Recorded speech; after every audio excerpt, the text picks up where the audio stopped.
¿Qué tal? Buenas tardes. Vamos a iniciar con la lectura del fetichismo de la mercancía en donde nos quedamos. Voy a ir leyendo un poco y ya ustedes me van deteniendo donde crean que es pertinente hacer los comentarios. Dice, formas semejantes constituyen precisamente las categorías de la economía burguesa. Se trata de formas del pensar socialmente válidas y por tanto objetivas para las relaciones de producción que caracterizan ese modo de producción social históricamente determinado, la producción de mercancías. Todo el misticismo del mundo de las mercancías, toda la magia y la fantasmagoria que nimban los productos del trabajo fundados en la producción de mercancías, se esfuma de inmediato cuando emprendemos camino hacia otras formas de producción. Aquí pudiéramos o podemos hacer un paréntesis de lo que nos está planteando Marx. Dice, bueno, hacia atrás, si nos vamos a otras formas de producción, no hay ese misticismo. No existe esa entre comillas, supuesta magia de los productos del trabajo. Entonces, quiere decir, yo había sostenido esa tesis de que para mí el fetichismo surge en la producción de mercancías, en este modo de producción determinado, donde estamos ya en una sociedad de productores de mercancías, modo de producción capitalista. Es, para mí, yo así lo voy entendiendo. Voy a continuar y ahorita si quieren hacemos otros comentarios. Como la Pero de esa economía parte, política. Adelante, Víctor, coméntanos algo si quieres, adelante. no que el asunto, yo no estaría de acuerdo en decir que todavía es producción de mercancías del capitalismo mismo, porque como he dicho yo creo que en sesiones anteriores cuando estaba, eh, todavía estamos como en el proceso para construir lo que sea a conocer, porque claro, una cosa es la producción de mercancías sin más y otra cosa es la producción de mercancías, yo la utilizaba el término generalizada, porque claro, generalizada es como que es lo característico. Estamos como en el proceso en el que ya hay una producción de mercancías, pero si, no sé si es equivalente al capitalismo que Marx va a hablar más posteriormente. Digamos que el corazón es ya está armada como cierta infraestructura semejante, pero no es pleno capitalismo porque todavía no aparece lo crucial que caracteriza al capitalismo y no solamente la producción de mercancías, sino la producción de la plusvalía y la apropiación del excedente del trabajo. Pero si vamos a conocer un fenómeno que es tanto propio de la sociedad productora de mercancías como la sociedad productora de mercancías generaliza, es decir, el capitalismo en sentido estricto de la palabra.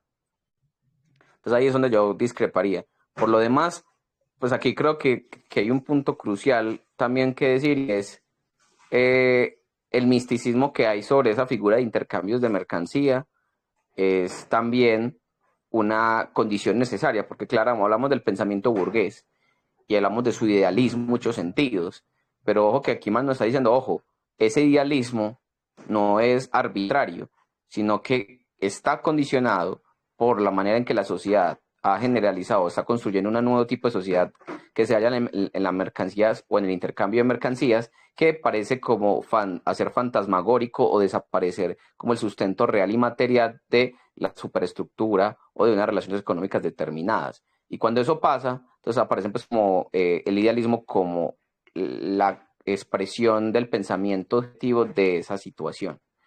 ¿Por qué es importante tener en cuenta? Porque para poder entender la fetichización de la mercancía o el fetichismo de la mercancía hay que entender que el pensamiento va a estar en relación con esa nueva forma de sociedad que se está gestando y están avanzando en esa medida y que cuando eso se generalice por completo y aparezca pues todo lo característico del capitalismo en sentido estricto de la palabra, es cuando más esa fetichización se va a ver en un nivel superior. Además, también,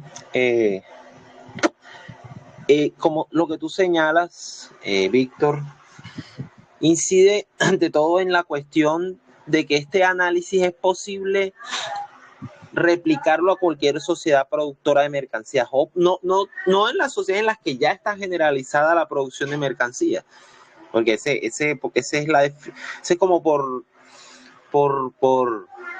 decir la definición inicial que da Marx de lo que es el fenómeno del capitalismo. Él anuncia que es una cantidad dispersa de mercancías, lo dice al comienzo y al final, por lo menos estas líneas, ya empieza la sugerencia de que esas mercancías van por sí solas al mercado, tienen relaciones entre ellas y cosas así.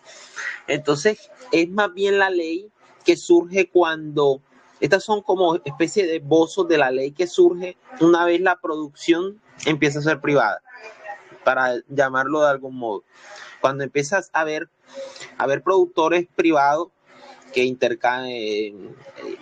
autónomamente recíproco, no recuerdo cómo es el rótulo completo que le da Marx, es cuando empieza a aparecer ese misticismo de que estamos hablando. Pero ojo, no es misticismo en el sentido clásico de la doctrina de la apariencia, que uno en filosofía distingue entre el aparecer, distingue entre el ser y el aparecer, por ejemplo.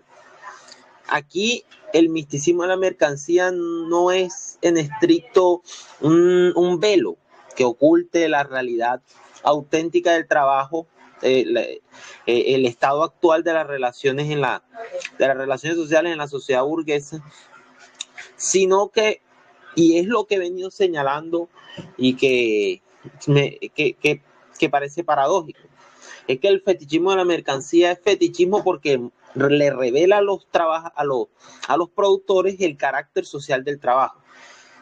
Se lo revela bajo la forma de relaciones entre cosas. Y el misterio de pronto no es que esté oculto, sino que aparece a primera vista. Y eso es lo que el trabajo no se reconoce en su actividad. No quiero usar esas palabras porque siento que se empieza a desviar el asunto hacia el problema de la alineación del trabajo y ese tipo de tópicos que incluso son anatema en ciertos círculos.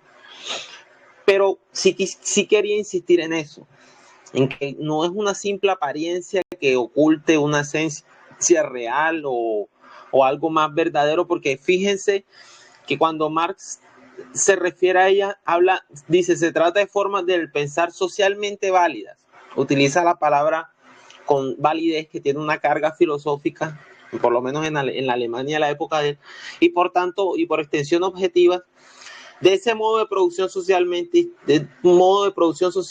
históricamente determinado, la producción de mercancía. Entonces,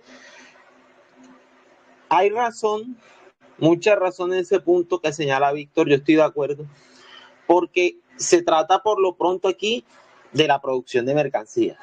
¿Cómo se aúne esa producción de mercancías al capitalismo en cuanto a fenómeno global y cuanto configuración del modo de producción? Ya eso lo veremos más adelante cuando el resto de categorías vayan emanando.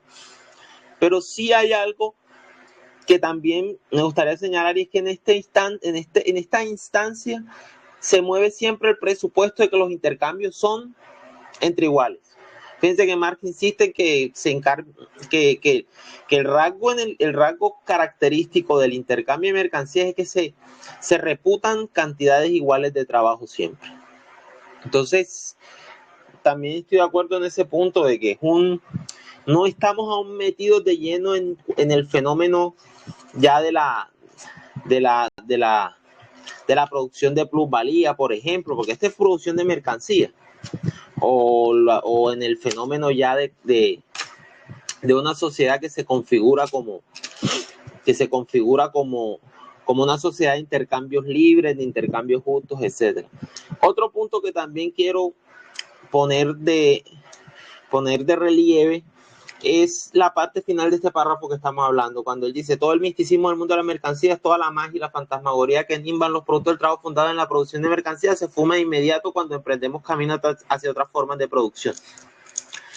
Aquí está también en juego esa tesis de la relación entre la estructura y la superestructura, ese tópico que hemos escuchado ya hasta el cansancio cualquiera de nosotros, y que nos suelen vender como que esta es la teoría marxista. Dice que hay una estructura económica y una superestructura. Y por lo menos yo voy a tratar de poner de relieve a medida o de forma subrepticia mientras vamos avanzando este tema para ver cómo lo vamos discutiendo y cómo lo vamos tratando. Porque fíjense que Marx dice que de inmediato cambia la estructura económica, debería desaparecer el carácter fetichista de las mercancías.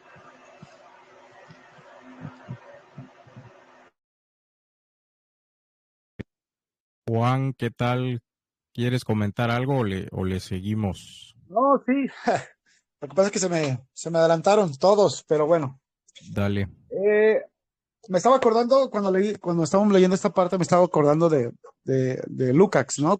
En el de Historia y Conciencia, Historia y Lucha de Clases, ¿no? Algo así se llama, ¿no? El libro. Cuando la parte del el marxismo ortodoxo, ¿no? Cuando dice Lukács, ¿no? No estamos hablando de una teoría que se tenga que imponer. Lo que sí precisamente debemos de hablar es sobre el método. Creo que aquí Marx lo que quiere expresar es la forma en que él está haciendo su análisis. Es decir, su método de estudio y de análisis. ¿A qué me refiero con esto? Aquí Marx está expresando lo que las categorías o conceptos expresan. Cada sociedad crea su propia intelectual, cada sociedad crea sus propias formas filosóficas, y en este caso la sociedad burguesa está creando su propia economía burguesa. Y estas filosofías expresan unas categorías que van a poder querer representar lo que quiere ese tipo de sociedad, ¿sí? Entonces, desde la lógica dialéctica, todo concepto expresa una realidad. Y en este caso, lo que quiere hacer Marx, digamos, lo entiendo yo así, es la crítica hacia las categorías que están expresando las filosofías burguesas de su tiempo. Entonces, Marx lo que quiere decir aquí es que estas categorías son válidas hasta cierto punto de la realidad de este tipo de filosofía burguesa. Sin embargo, si la quieren aplicar a otro tipo de sociedad, ahí ya no son válidas, ¿sí? Entonces, creo que va por ahí la crítica de Marx hacia cómo la economía burguesa está expresando sus categorías para poder representar, digamos, su propia realidad, ¿no? Que, claro que lo que están haciendo es, ¿cómo dice? Esconder realmente la explotación y la plusvalía, ¿no? De estas relaciones sociales, ¿sí? Yo creo que va por ahí la cosa. Más bien lo entendería yo esta parte como la expresión del método, cómo Marx expresa el método de estudio del cual él está partiendo. Correcto. Vamos a continuar con la lectura y le damos a otra ronda. Dice, como la economía política afecta a las Robinsonadas, hagamos primeramente que Robinson comparezca en su isla, frugal, como lo es ya de condición. Tiene, sin embargo, que satisfacer diversas necesidades y, por tanto, ejecutar trabajos útiles de variada índole, fabricar herramientas, hacer muebles, domesticar llamas, pescar, cazar, etc. Aquí, importante paréntesis para los que nos van a estar viendo en diferido, es, bueno, aquí Marx retoma la novela o el cuento, ¿no? De Robinson Crusoe, de este personaje que se va a una isla o llega a una isla, etcétera, y empieza a construir él solo sus propias herramientas, sus propios instrumentos de trabajo, los empieza a fabricar y empieza a construir él solo digamos, a satisfacer sus necesidades y a construir la sociedad él solo. Por eso Marx dice, haciendo la crítica a la economía política burguesa, que son afectos o que tienen mucho siempre para plantear la economía o los problemas de la economía, son muy afectos a las Robinsonadas, ¿no? A eso se refiere. Vamos a ver las notas, a ver la 29. Dice, nota la segunda edición, tampoco Ricardo está exento de robinsonadas. Hace que de inmediato el pescador y el cazador primitivos cambien la pesca y la caza como si fueran poseedores de mercancías, en proporción al tiempo de trabajo objetivado en esos valores de cambio. En esta ocasión, incurre en el anacronismo de que el pescador y el cazador primitivos, para calcular la incidencia de sus instrumentos de trabajo, echen mano a las tablas de anualidades que solían usarse en la Bolsa de Londres en 1817. Al parecer, la única forma de sociedad que fuera de la burguesa conoce Ricardo son los paralelogramos del señor Owen. Esta fue la no, a ver, déjame regreso, creo que hay otra, o es la misma. Dice, los paralelogramos del señor Owen son mencionados por Ricardo en su obra de la agricultura, etcétera, protección de la agricultura. Dice, en sus planes utópicos de reforma social, Owen procuró demostrar que tanto desde el punto de vista económico como desde el de la vida hogareña, lo más adecuado era que las viviendas estuvieran ordenadas formando paralelogramos o cuadrados. Aquí, recuérdense, Robert Owen, que fue de los socialistas utópicos, que hicieron ahí como que una especie de reformas o tenían pensado hacer, sí, ese tipo de reformas sociales. Según ellos, desde ese punto de vista, iban a mejorar la sociedad o a crear una sociedad nueva. Por eso fueron por Marx llamados, y Marx y Engels, socialistas utópicos.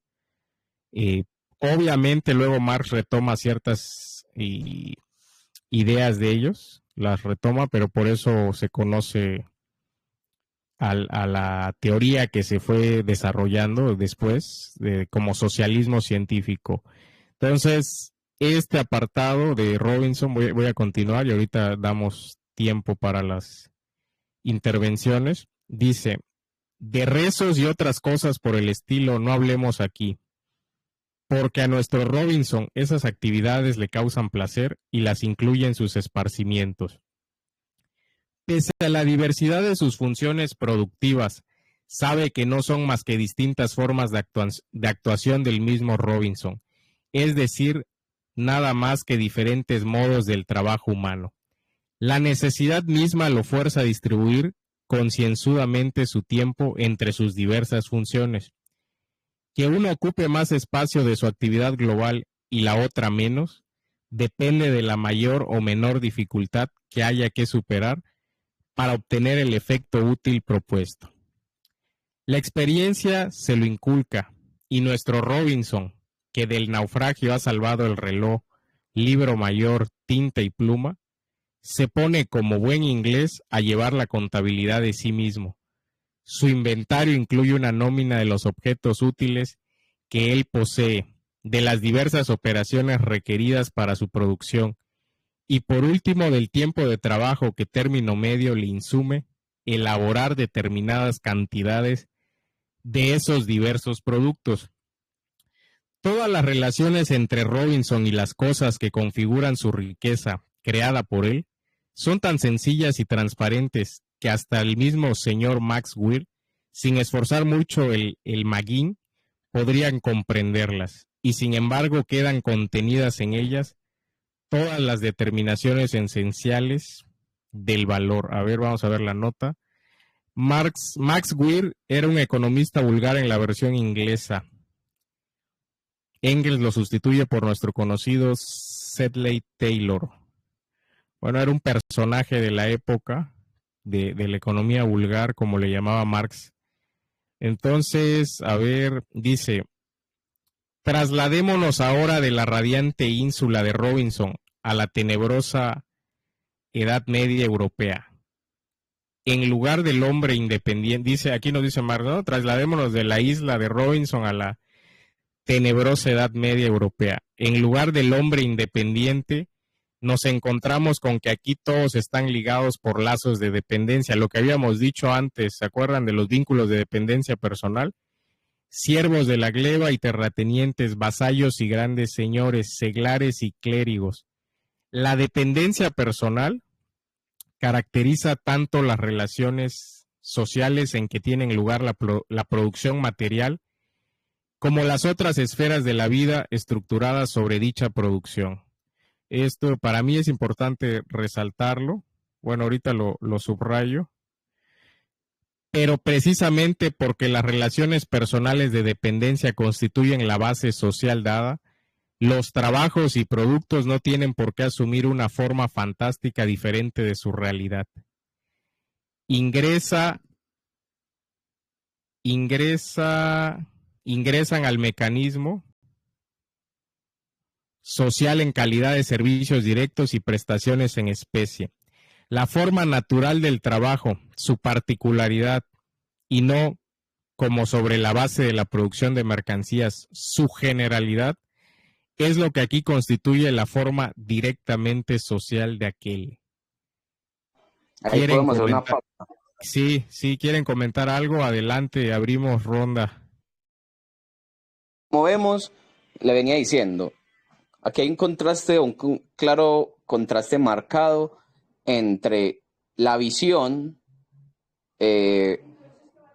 burguesa, tanto teórica como fáctica, de cómo se consiguen las relaciones en una sociedad productora de mercancía, independiente de si es simple o generalizada, que es la definición, o de nuevo insistiendo que podamos partir de esa definición del capitalismo. Aquí estamos en sociedades de mercancías, todavía no hemos llegado al capitalismo. Vamos en paso a reconstruir lo que es el capitalismo, pero vamos logramos dimensionar su núcleo.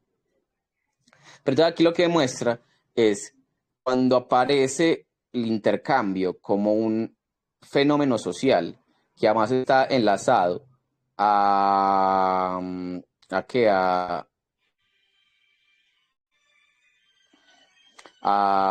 pues como a prácticas, o más bien a relaciones de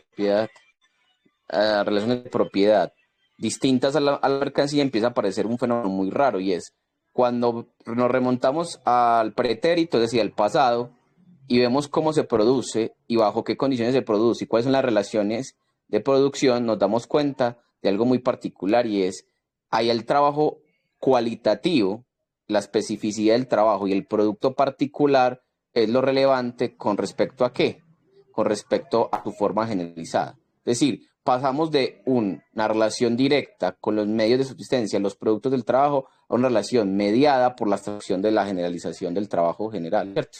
Entonces ahí donde uno dice, ve qué tan curioso, la modernidad supone supuestamente un avance hacia la iluminación, hacia la claridad, pero en su base económica lo que hace es un proceso de abstracción y distanciamiento. Y aparece esa figura porque para poder generalizar hay que abstraerse necesariamente, y por tanto es una situación objetiva y no meramente teórica o idealizada. Aparece pues esta figura súper interesante de lo que supone una y otra. Y sobre todo que desmitifica esa visión que quería construir la economía vulgar o la economía burguesa en general, que dice que solamente,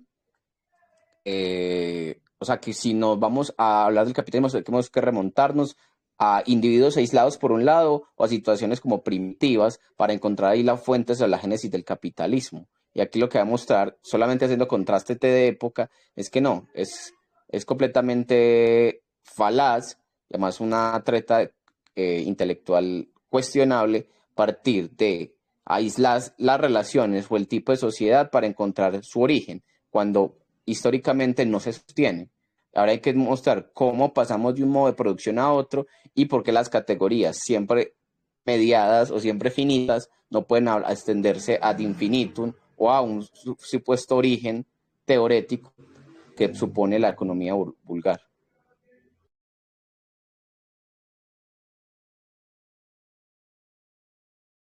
Adelante, alguien que quiera comentar algo. Sí, no, yo estoy de acuerdo. Sí, es lo que habíamos expresado hace rato, ¿no? Aquí lo que está haciendo Marx es analizar el sistema capitalista y ver cómo los propios economistas burgueses quieren imponer, digamos, esta visión del capitalismo en otro tipo de épocas históricas, ¿no? Cuando dice Marx, que el pescador y el sembrador primitivos, ¿no? Ya intercambiaban mercancías, pues esto es totalmente una total falacia, ¿no? Una total mentira, ¿sí? O sea, el intercambio de mercancías ya fue mucho más, más adelante, ¿no? Entonces, esta cuestión de los primeros formas de producción tienen sus propias, digamos, formas de producir y de reproducirse en su propia época histórica, ¿no? Entonces, cada sociedad, eh, eh, digamos, cada filósofo debe de crear esas categorías que puedan analizar a cierto tipo de sociedad, ¿sí? Y entonces, por eso cuando dice Marx, ¿no? O sea, que Robinson llega a una isla y ya empieza a construir una sociedad, eso es totalmente una mentira, ¿no? O sea, tiene que empezar desde lo más primitivo y así poder seguir desarrollando, ¿no? Entonces, cuando no están desarrolladas las formas de producción, entonces la producción misma va a ser todavía más primitiva, ¿sí? Entonces, por eso Marx expone este punto en el propio sistema capitalista, ¿no? Que ya estamos hablando de un desarrollo totalmente de las fuerzas de producción y por lo tanto las mismas relaciones sociales de producción, muy distintas a épocas anteriores, ¿sí? Creo que aquí hay que poner énfasis en eso, ¿no? Cómo hay que analizar el capitalismo desde su actualidad y no compararlo con otras sociedades antiguas con las mismas categorías y con la misma visión. Por eso Marx dice aquí mismo, ¿no? O sea, estamos hablando de la isla y ahora hay que trasladarnos a la Europa medieval, que es otro tipo de historia, que es otro tipo de relaciones sociales, ¿sí? Y entonces, por lo tanto, es otro tipo de visión y por lo tanto, así dependerá nuestro análisis. Quiero añadir algo también, y es que estas comparaciones, estos ejemplos que está introduciendo Marx, tienen la intención de mostrar que en otras sociedades, a pesar, miren que ahí dice que las determinaciones del valor se mantienen. Cuando estaba haciendo el ejemplo cuando estaba describiendo el ejemplo de la Robinsonada, de Robinson en su isla, calculando las diferentes cantidades de tiempo que le insuma cada actividad, Marx dice al final, y sin embargo quedan contenidas en ellas, en las relaciones entre Robinson y todos los, y las cosas que configuran su riqueza, como él dice directamente, sin embargo quedan contenidas en ellas todas las determinaciones esenciales del valor. ¿Qué implica esto? Bueno, y más adelante, sino que hicimos la pausa para hacer el comentario que estaba introduciendo Víctor, pero es que aquí en lo que hay que fijarnos, en mi opinión, es que en esas formas de producción, tanto la abstracta, el ejemplo abstracto de Robinson, como las relaciones productivas en la Edad Media, las determinaciones del valor, trabajo abstracto, si queremos llamarlo así, y las determinaciones de que hablamos al comienzo, en el primer capítulo, estas determinaciones permanecen, están ahí presentes, se pueden ver la cantidad de tiempo socialmente necesario para producir algo, el carácter social del trabajo, etcétera. Todas esas condiciones están presentes en otras sociedades y sin embargo ahí no hay fetichismo. Ahí la relación entre el trabajo y su producto es una relación transparente. Es en esta sociedad en particular en que las relaciones entre las partes del trabajo social en general se relacionan por medio de cosas. Esa es la peculiaridad del fetichismo de la mercancía. Que el fetichismo de la mercancía le muestra al productor su propia, o sea, le muestra las relaciones sociales, pero como relaciones entre cosas.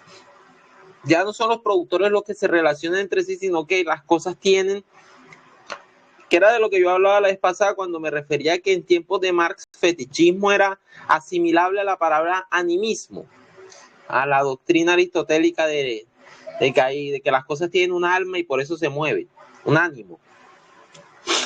Entonces, lo que es peculiar de esta sociedad es que parece que las cosas tienen estas determinaciones misteriosas, llamémosle valor trabajo socialmente necesario, su medida, y que sin embargo estuvieron en otras sociedades y sin embargo están incluso en los modelos de análisis que más llama Robinsonada, pero son unos, que esto es algo que hay que también detenernos un poco para hablar en cuanto a lo que es antecedentes de la doctrina de Marx, y es que la economía política parte siempre de situaciones de racionalidad. Entonces pone a un hombre en medio de relaciones económicas y asume que él actúa de forma racional, buscando, qué sé yo, el mejor, no sé cómo muy a menudo ya le llame la economía neoclásica actual, pero buscando el mayor beneficio, buscando gastar menos, etcétera. Presupone la racionalidad en todos los individuos y por eso procede a hacer esos análisis. Más le llama eso Robinsonada. Dice como que le gusta imaginarse que por naturaleza los sujetos del capital, los individuos de la sociedad mercantil, en situaciones aisladas actuarían igual.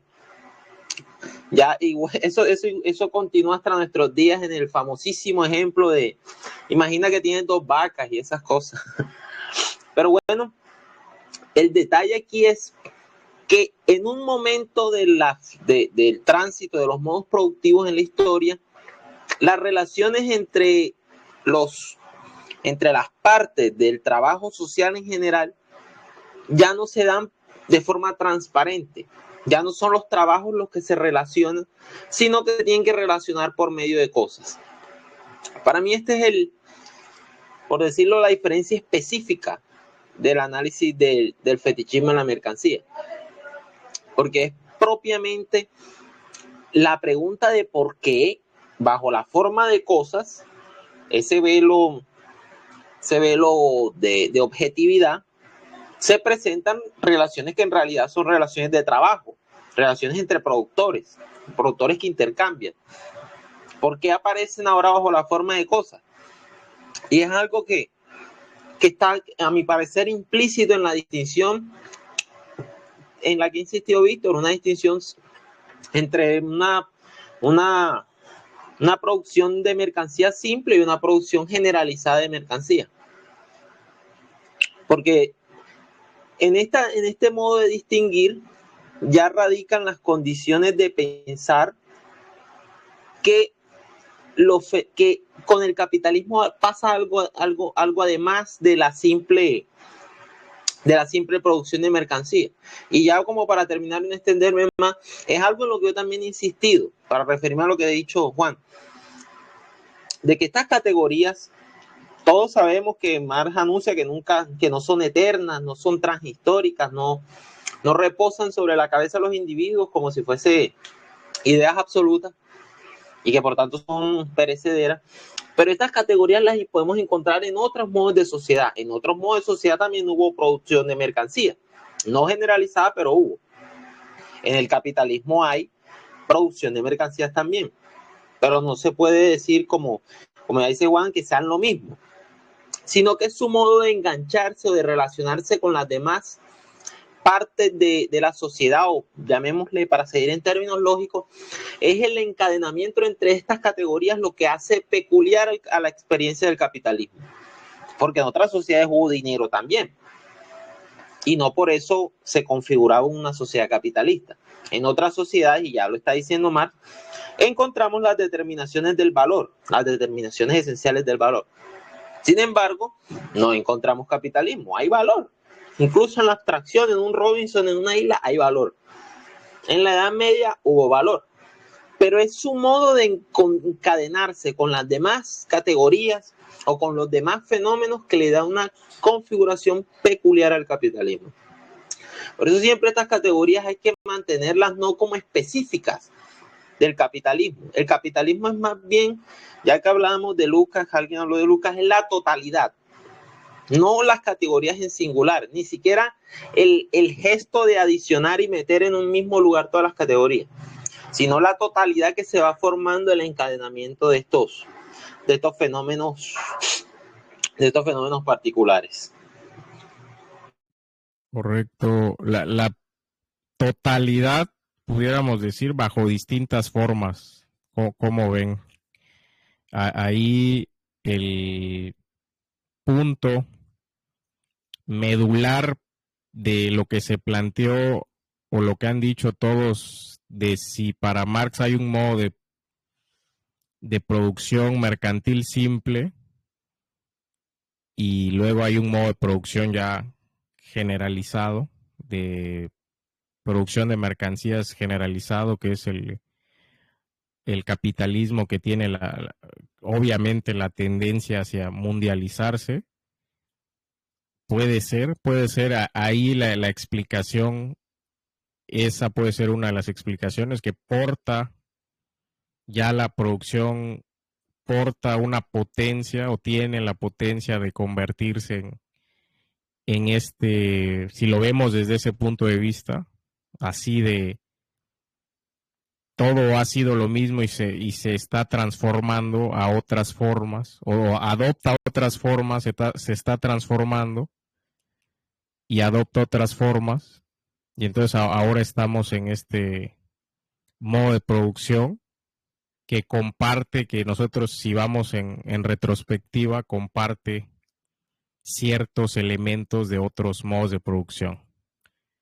Entonces vamos a ver, llegó, no sé, Manuel, ¿quieres comentar algo, Nabuc? Adelante, están abiertos los micros para hacer sus comentarios y ahorita continuamos con la lectura. Bienvenidos.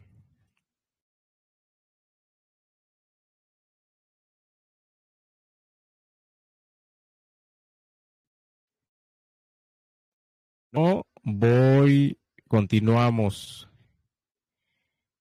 La prestación personal servil se mide por el tiempo, tal cual se hace con el trabajo que produce mercancías. Pero ningún siervo ignora que se trata de determinada cantidad de su fuerza de trabajo personal gastada por él al servicio de su señor. El diezmo que se entrega al cura es más diáfano que la bendición del clérigo. Sea cual fuere el juicio que nos merezcan las máscaras que aquí se ponen los hombres al desempeñar sus respectivos papeles, el caso es que las relaciones existentes entre las personas en sus trabajos salen de manifiesto como sus propias relaciones personales y no aparecen disfrazadas de relaciones sociales entre las cosas, entre los productos de su trabajo.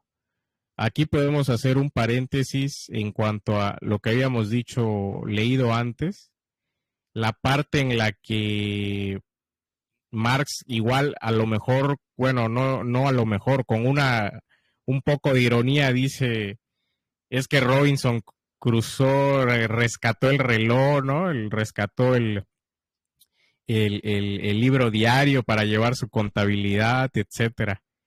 Y entonces Marx diciendo, bueno, vas a construir la sociedad desde cero, pero ya llevas una contabilidad, entonces, ¿cómo es que la estás construyendo desde cero, no? Lo que decía Juan, ahí te brincaste varios pasos, no puedes construir una sociedad desde cero si no hay ese trabajo acumulado o esa experiencia del trabajo acumulado, de la producción y científica, el desarrollo de las fuerzas productivas, el mejoramiento de la técnica, las herramientas, etcétera, etcétera, pues nunca vas a poder construir una sociedad porque la sociedad no se construye desde cero.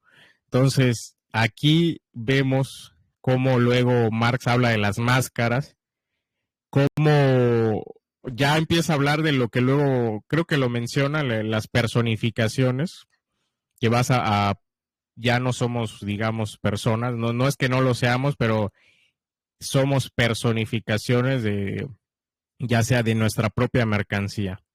Entonces, ahí Marx, o al menos como yo lo estoy viendo, nos dice, en los vínculos, en el modo de producción donde feudal o donde habían vínculos de dependencia personal, pues eran relaciones directas. O en cierta forma sabían que eran esclavos, otros sabían que que tenían que entregar cierta cantidad de su fuerza de trabajo hacia la persona que les asignaba el trabajo, en este caso ya sea el señor, si tú eras siervo, etcétera, ¿no? Entonces, ahí Marx dice, esas relaciones no aparecen disfrazadas. Voy a continuar y ahorita damos una ronda. Para investigar el trabajo colectivo, vale decir directamente socializado, no es necesario que nos remontemos a esa forma natural y originaria del mismo que se encuentra en los umbrales históricos de todos los pueblos civilizados. Vamos a ver la nota. A ver, hay una nota, vamos a ver si tiene algo.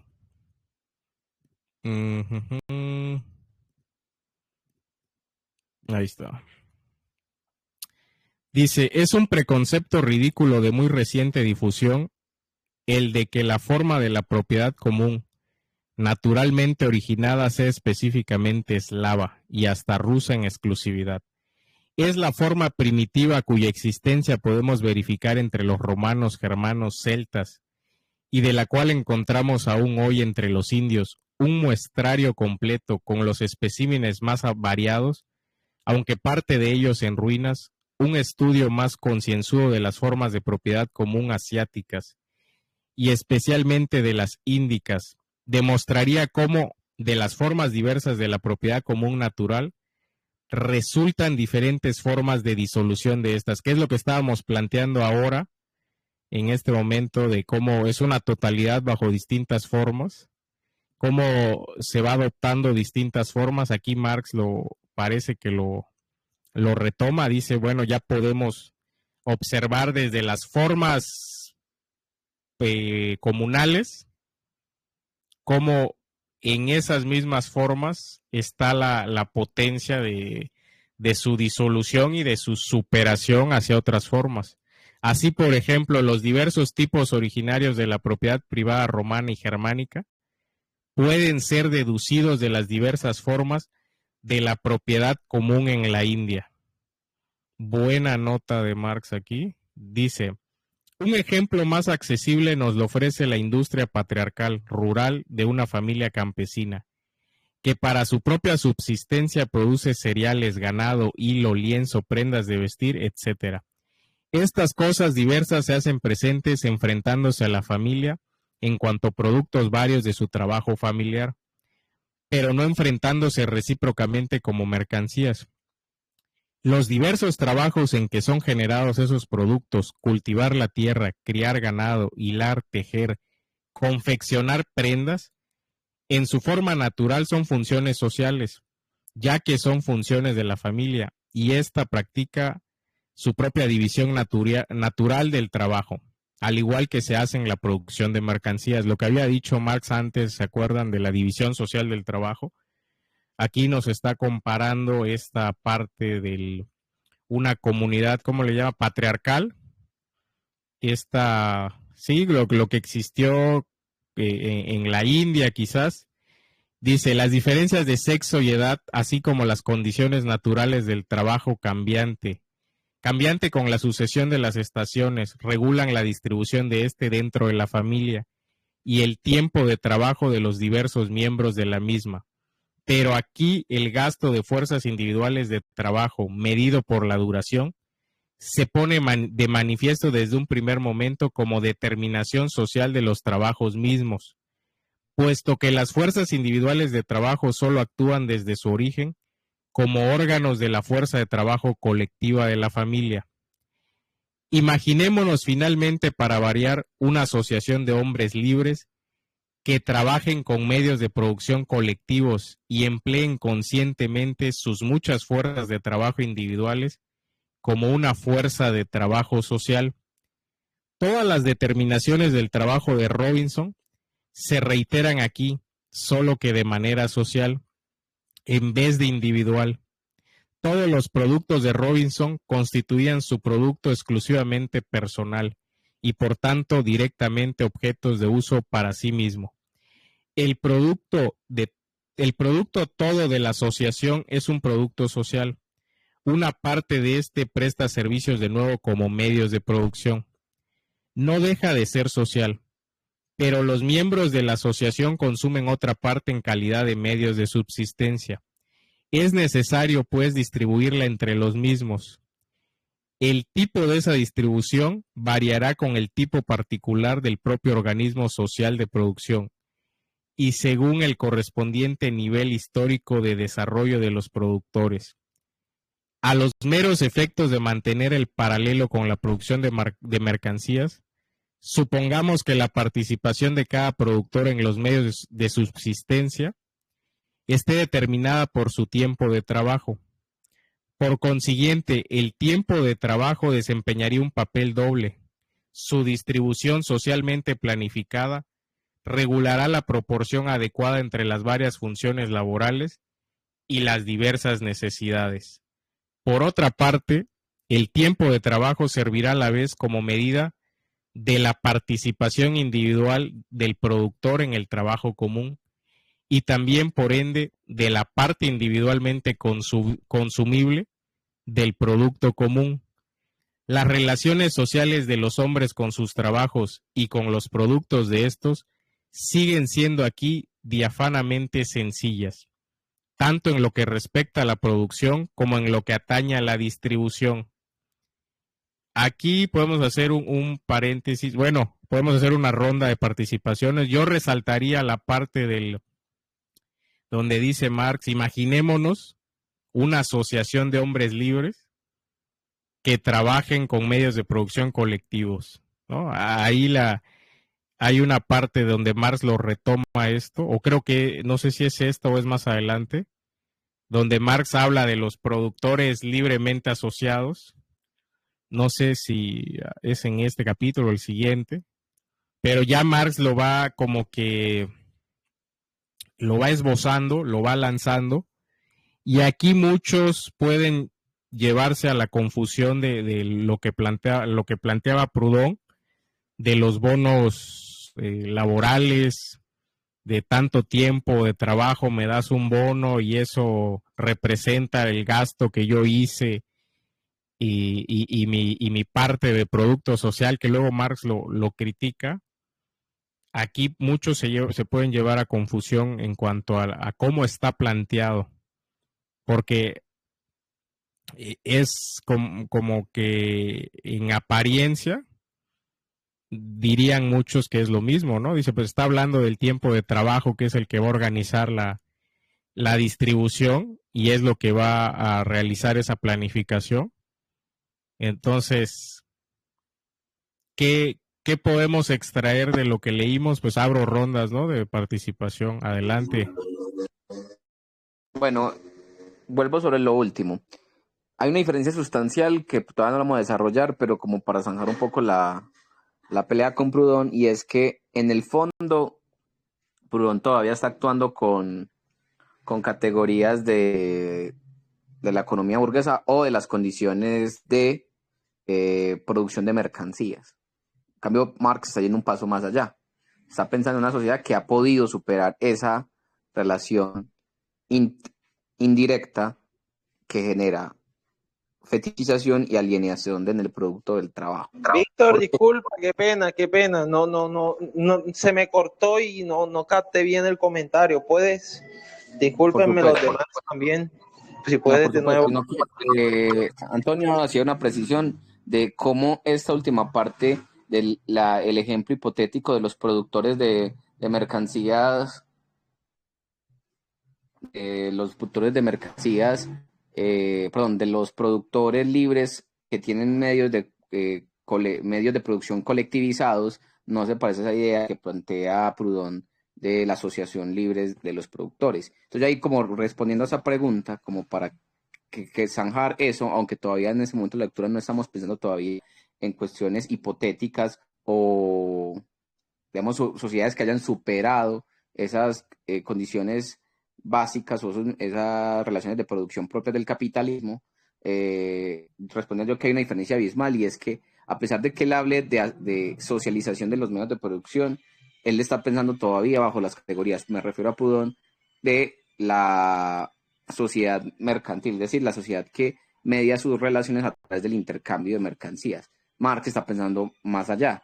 o sea, cómo hace una transición desde la sociedad productora de mercancías generalizada, que es el capitalismo, a una donde la relación sea directa, no solamente de una rama o de unos productores en específico, sino la totalidad de lo que Marx está hablando del trabajo social. ¿Por qué? Porque, claro, es lo mismo una planificación pensada en toda la rama de la economía, que lo que pensaba Proudhon es como que los tejedores socializan, no sé, la empresa o la fábrica, los zapateros socializan otras cosas y se relacionan a través del intercambio de mercancías, que es lo que está pensando Proudhon. Y lo que hace el Estado o esa entidad política es establecer como las condiciones para que se dé ese intercambio de manera fluida, sin que haya explotación, porque no hay dueños individuales que puedan apropiarse del trabajo de otros. Pero individualmente siguen siendo fábricas individuales y productores colectivos de mercancías, pero que no se relacionan a través de un plan unificado que entienda el trabajo social como un conjunto, no como partes individuales o propietarios privados de cierta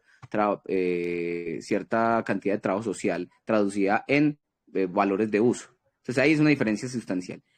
Y eso como primero. Y como segundo, creo que es lo más importante, y es, Marx está pensando, listo, todo bien.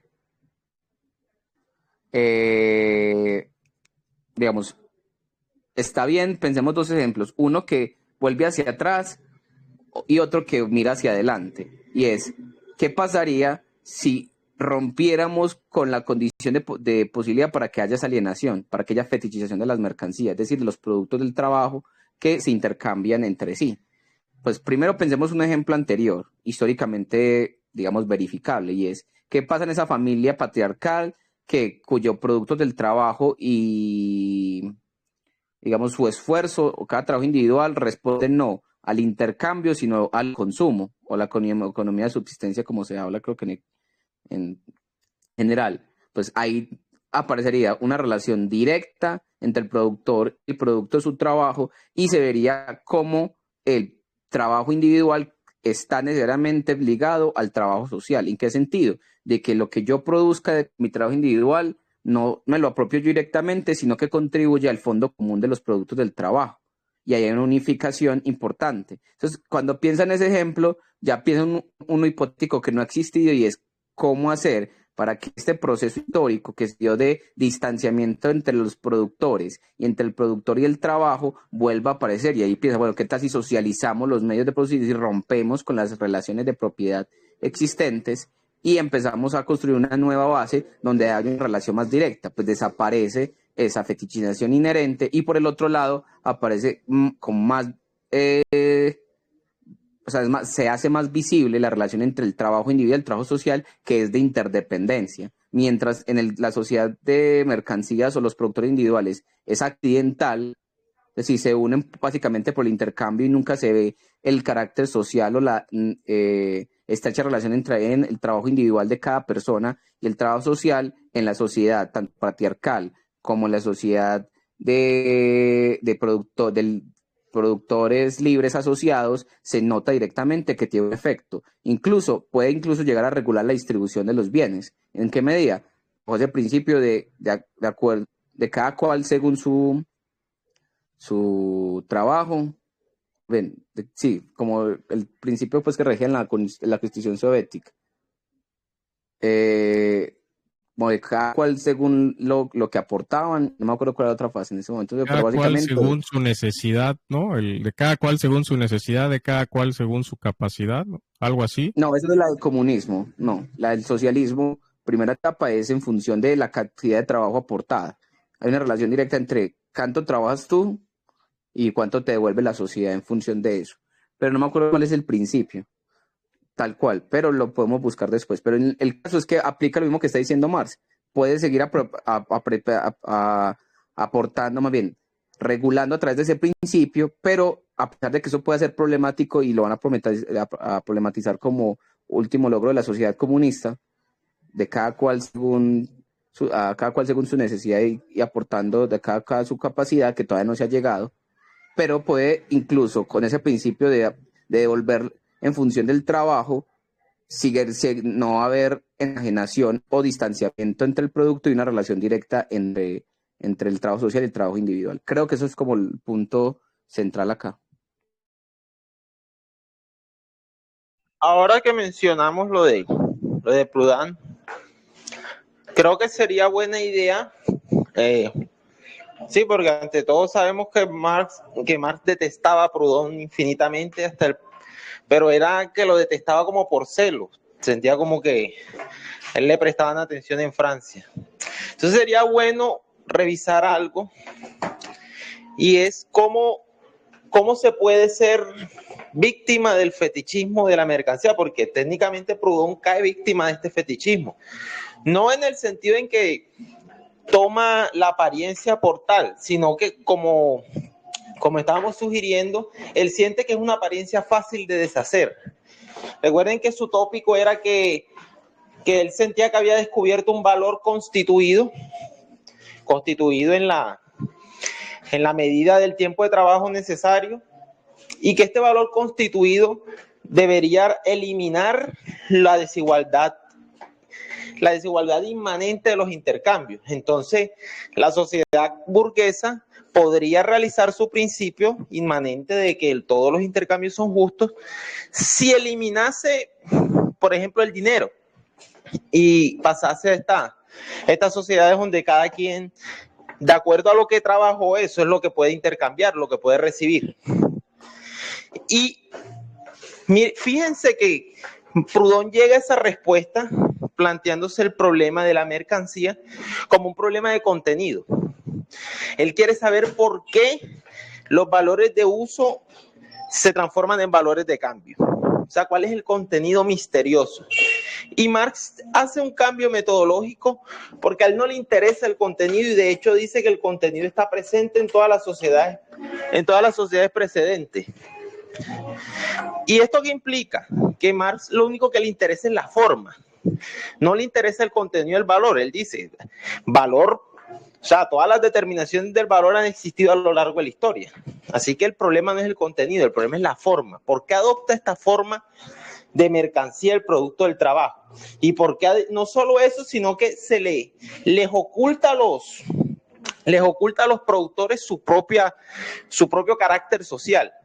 Se los oculta revelándoselo naturalmente, como ya hemos leído, porque se lo presenta en la forma de cosas. Ese es su modo de ocultarlo y al mismo tiempo su modo de revelarlo. Sí que sería un ejercicio interesante si distinguimos entre las diferentes formas de caer en ese fetichismo. Claro, ejercicio como para medir el avance de lo que hemos hecho hasta ahora. No sé si seguimos, ¿alguien más tiene algún comentario?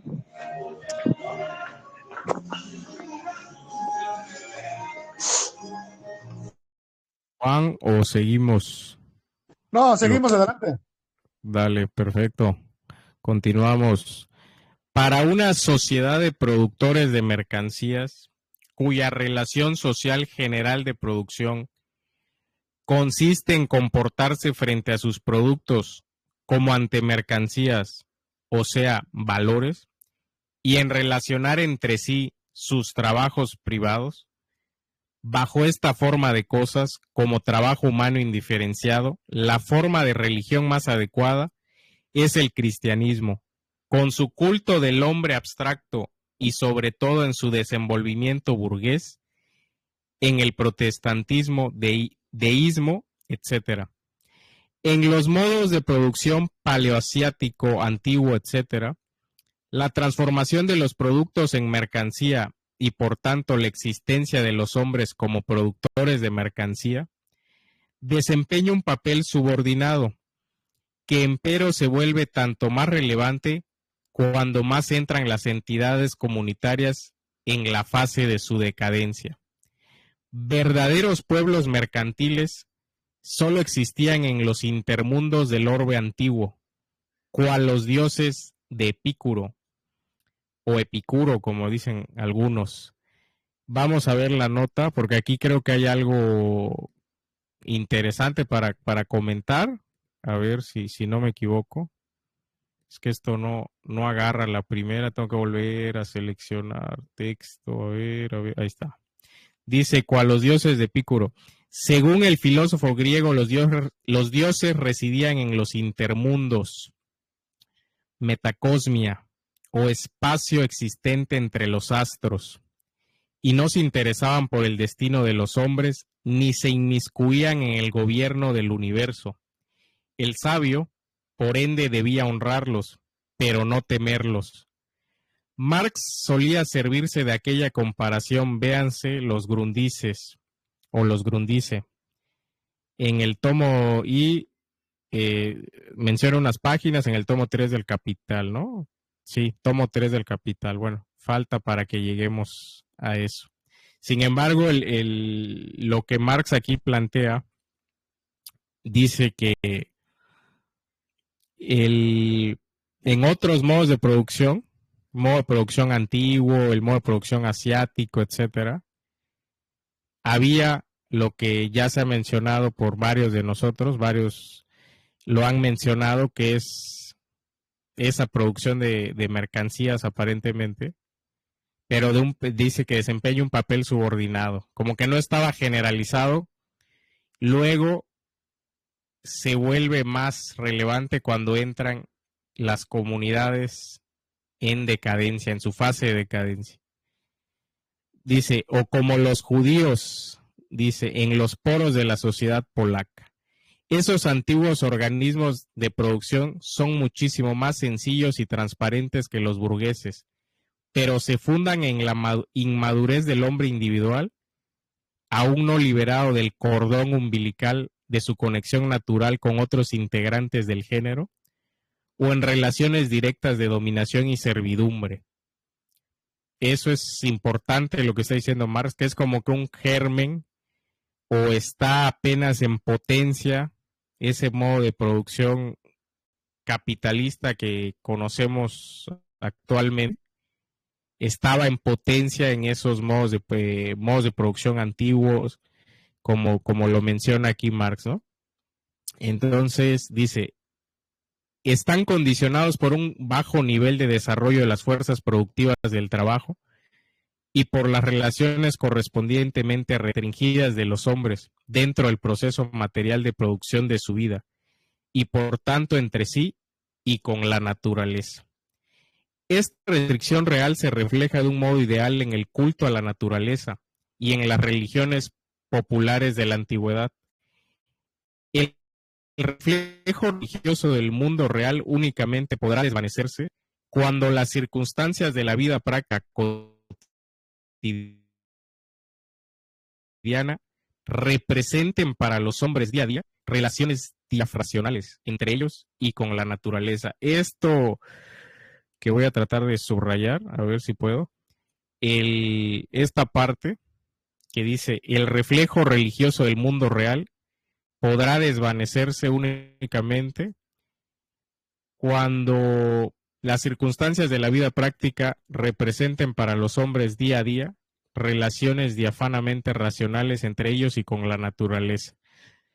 Aquí también muchos lo han tomado como para hacer ahí una especie de culto a la naturaleza hoy actualmente, ecologistas o no sé cómo llamarles. Hay quienes mencionan esta parte. Luego hay otros, ¿no? Que dicen que Marx no vio la naturaleza y que ni la mencionó. Así hay algunos que he escuchado que lo dicen. El tema aquí, para mí, en cuanto a lo que está planteando Marx, es que dentro esto también lo menciona Erich Fromm en su libro ese del el humanismo, no me acuerdo cómo se llama ahorita, el marxismo es un humanismo, algo así, el que habla de la enajenación, etcétera, menciona este fragmento de Marx y lo pone como que Marx es está hablando de otra especie o de otro tipo de relaciones para superar la enajenación del trabajo. Es como lo entiende Fromm y como lo entienden todos los de esa corriente. Y no lo ve como que es una potencia que ya estaba. Si leemos lo anterior, es una potencia que ya estaba en la producción de antigua o en la producción antigua, que Marx lo dice, el desarrollo es muy rudimentario, desarrollo de las fuerzas productivas está de manera muy precaria todavía, y que por ende se vuelve una traba a ese desarrollo.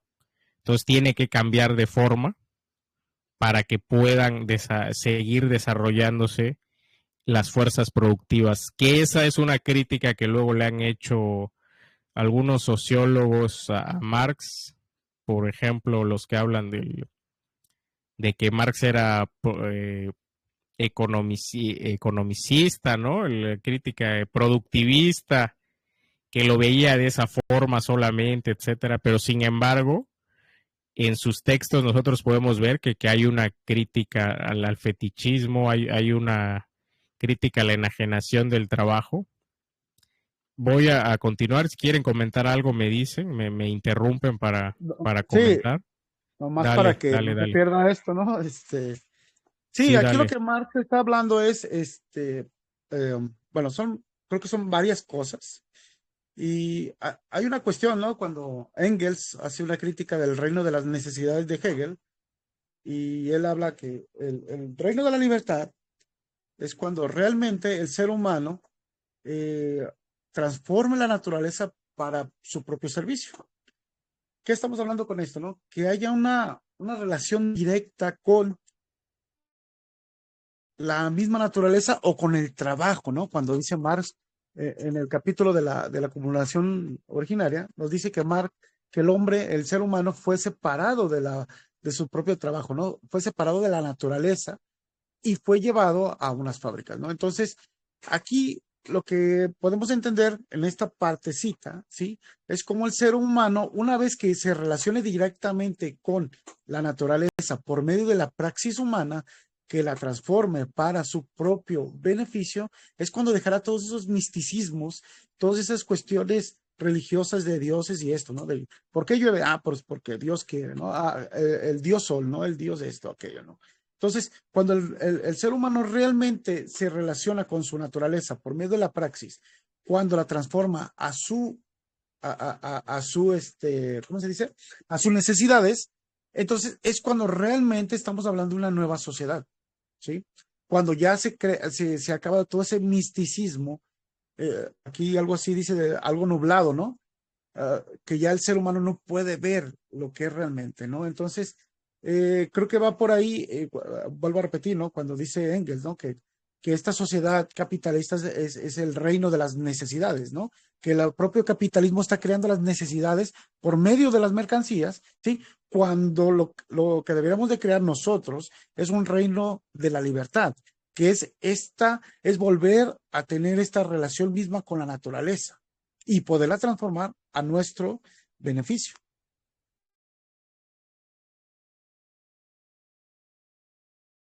Pero sí, yo para hacer algún comentario de lo que estás planteando, el, esta cuestión del reino de la necesidad, reino o el reino de la libertad, lo que más o menos comprendo de esta parte es de que, bueno, no sé si lo planteaba así, pero era que como siempre, según vamos a estar enajenados o alienados, porque las necesidades, según, ¿no? Son infinitas y pues, te acercas, satisfaces una y la meta se te mueve y vas otra vez y se te vuelve a mover, etcétera.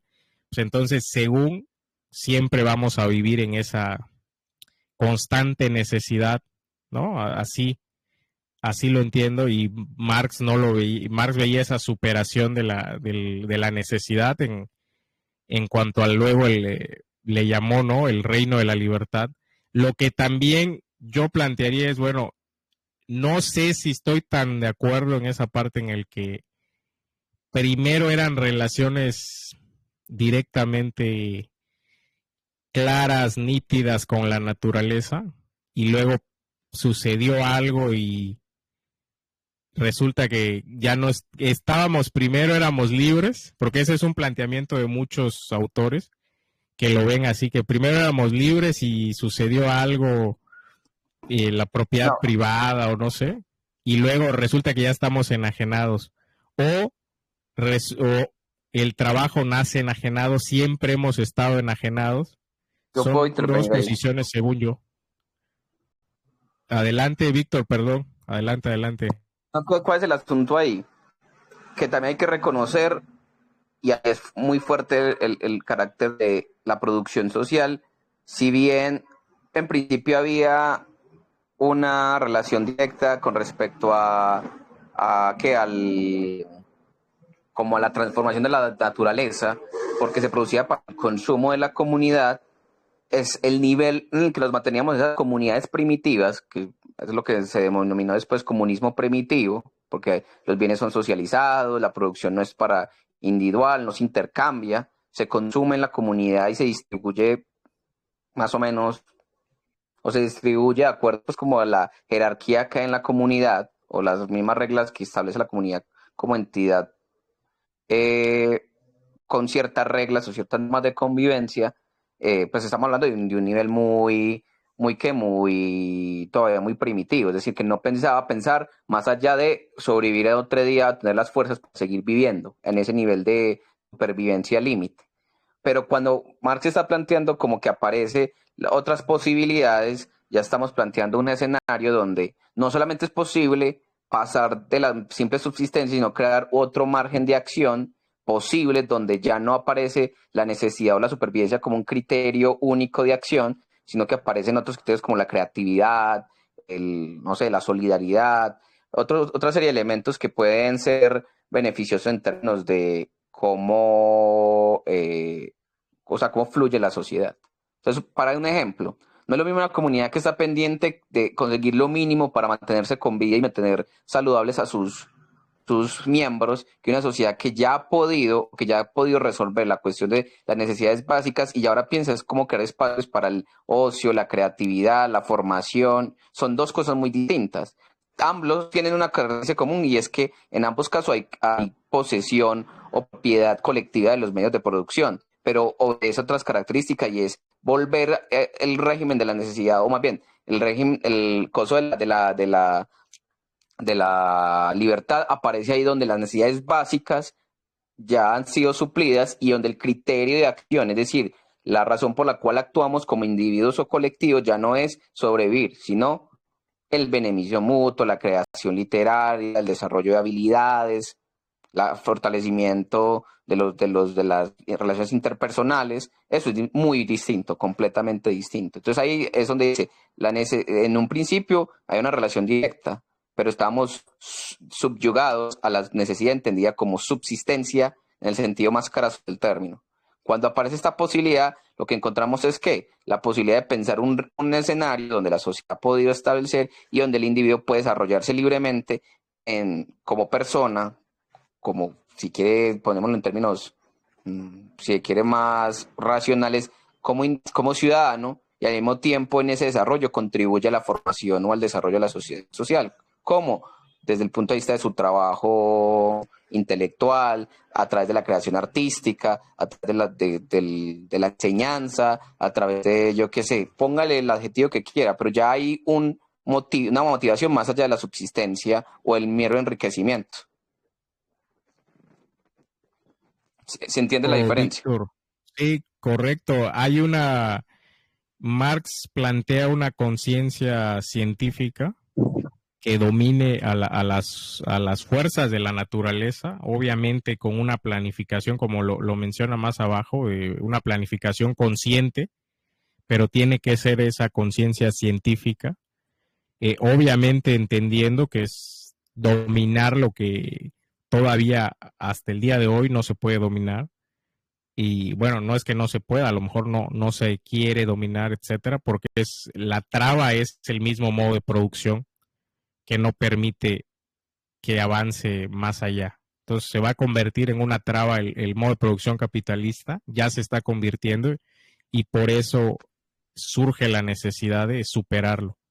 Correcto. Adelante, Eli. Eli, ¿quieres comentarnos algo? Bienvenida, bienvenido. No sé si quieres comentar algo. Estamos en la lectura del fetichismo de la mercancía.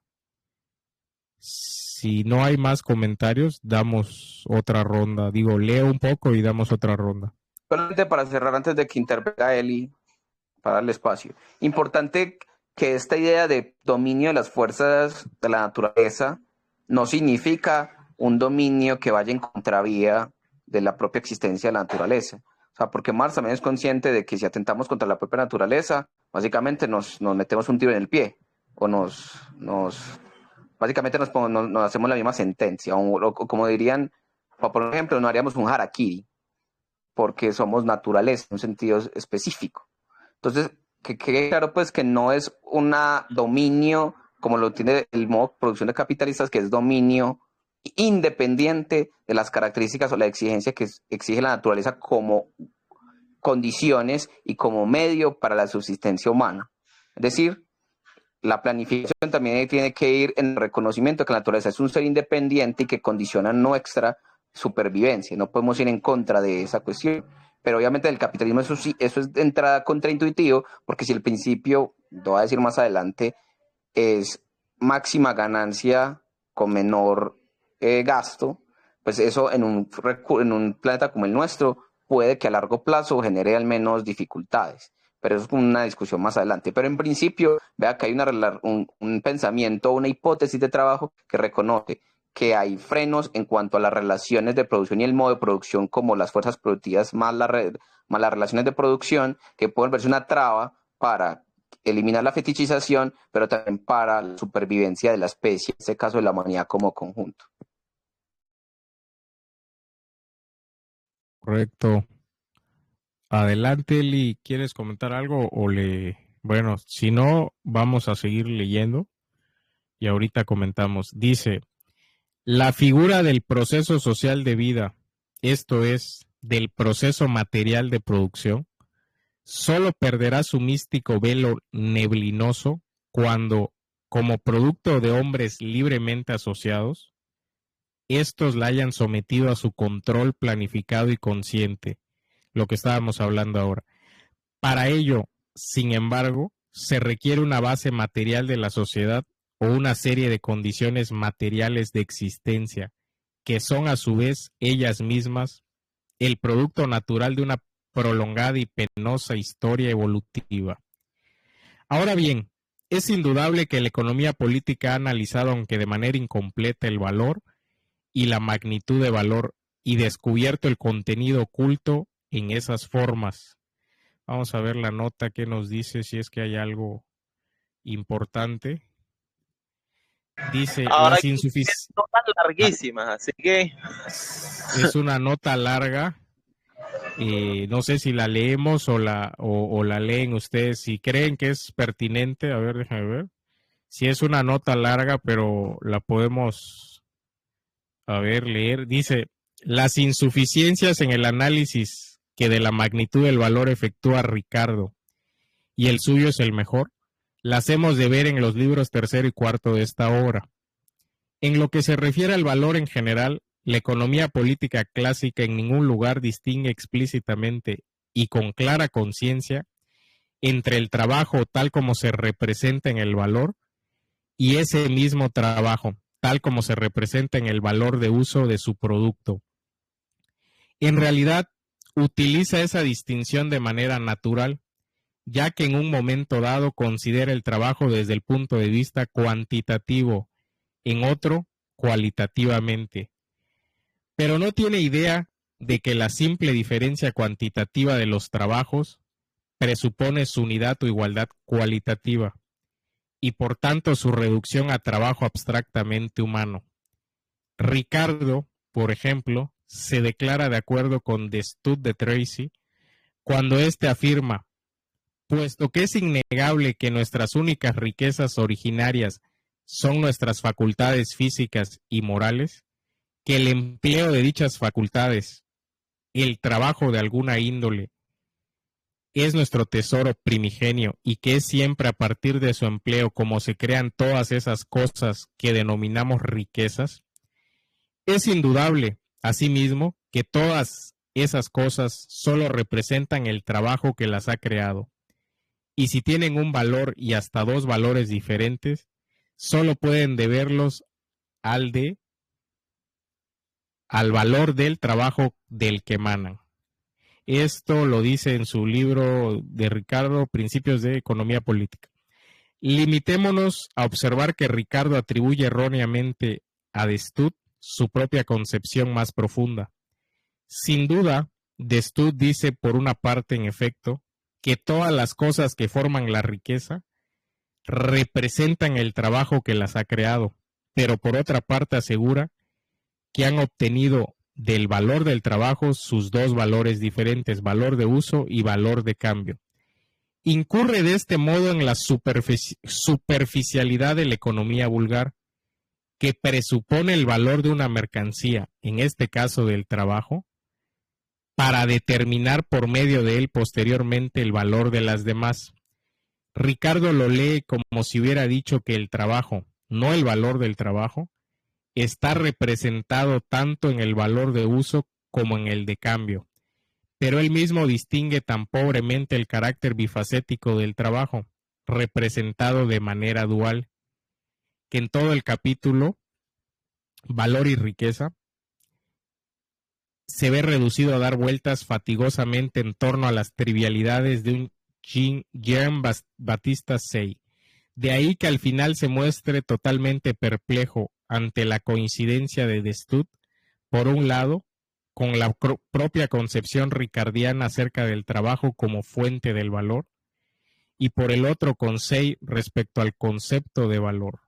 Es una nota larga, pero bueno, aquí Marx intentó aclarar ciertos puntos, no sé si lo logra, no sé qué les parece a ustedes, ¿quieren comentar algo? A ver si hay algún comentario. Dale. Bueno, ahí importante, ahí está pues queriendo Marx dar un contexto discursivo, es decir, un contexto de discusión con los que se llaman los representantes de la economía clásica. Y en este caso pues son Adam Smith y Ricardo específicamente. Es muy, en ese sentido es un poquito chistoso porque pues no le gusta reconocer que de alguna manera la economía burguesa es la que lo forma a él, es decir, la que le da los medios para poder construir su crítica a la economía política. Porque él es muy crítico, porque él de entrada quiere delimitar con su crítica un distanciamiento político. Porque para él Adam Smith y Ricardo, si bien son maestros de la economía política, para él son al mismo tiempo rivales políticos, porque representan la visión de la cara de qué, la cara del modo de, más bien del proyecto político que representa la economía burguesa. Y pueden que no sean un poco más liberales o un poco más, digamos, crasos en el término, magnánimos con la clase obrera, ¿cierto? Entonces ahí eso no, digamos, lee en términos de eso, que lo que está diciendo es distanciarse a través de una crítica inmanente a las categorías que ponen tanto Ricardo como Smith. En este caso Ricardo. ¿Por qué? Porque parte del trabajo y el concepto de valor objetivo en términos de el carácter bifacético del trabajo lo trae más de Ricardo. ¿Cuál es el asunto? Que lo que es perplejo y lo que es un presupuesto para Ricardo es lo que más va a elaborar y le va a pedir, por ejemplo, que entienda o profundice, que es la categoría del trabajo abstracto socialmente necesario. ¿Qué es lo que explica? Que el valor, en tanto fuerza que se emplea, tenga un valor específico y al mismo tiempo que sea el trabajo el que determine el valor de las mercancías. Si no aparece la categoría socialmente necesario y abstracto, no aparece o no permite entender con justeza cuál es el hilo que tiene el trabajo, como si hablamos de las mercancías como el corazón, como todo el sistema que permite enlazar todas las demás categorías que van a aparecer. Entonces, si el trabajo es tanto fuente, es porque debe tener una característica que lo haga ser el canal que se comunica, equipara las mercancías, pero al mismo tiempo el que va a posibilitar hablar, por ejemplo, de plusvalor, porque solamente ahí puede tener sentido todo el esquema que está trabajando Marx. Y en esa pelea o en ese distanciamiento o declaración de intenciones que tiene con respecto a Ricardo, es donde él va a decir, mira que aquí hay ya una conciencia, más bien, un fenómeno dialéctico en la conciencia burguesa que les está pidiendo, por su propósito de explicarla de manera descriptiva y no político, ya dar indicios a mí que soy el teórico que está intentando dar conciencia política a una situación inmanentemente contradictoria, pero que es necesaria de objetivo. Y ahí entonces entiende uno por qué hacer esa nota larga tan, o por lo menos así lo leo yo, sobre Ricardo. Precisamente para mostrar ya de entrada lo contradictorio que es la producción de mercancías y el capitalismo en sí mismo, pero que al mismo tiempo es necesario y objetivo, que es lo que va a separar a Marx de las economías, o más bien de los neoclásicos y de la escuela austriaca de economía en términos del valor objetivo.